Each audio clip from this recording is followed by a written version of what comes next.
PBN Bangla news. পশ্চিম মেদিনীপুর জেলার চন্দ্রকোনা পৌরসভার 2 নম্বর word Nayaganj এলাকায় রামানুজ সম্প্রদায়ের রথ দীর্ঘ 700 বছরের পুরনো।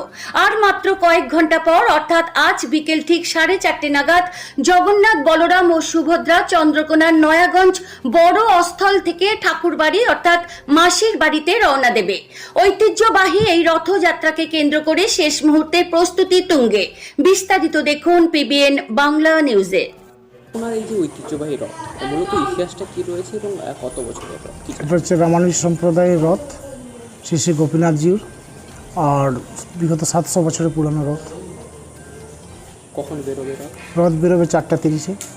4:30। কোথাকে যাবে রথ? রথ যাবে এখান থেকে ঠাকুরবাড়ি বাজার, গুলচাবাড়ি, মাসির বাড়িতে যাবে। মাসির বাড়িতে যাবে। ভক্ত সমাগম কেমন থাকে? প্রায় 8-10 হাজার। ভক্ত সমাগম থাকে।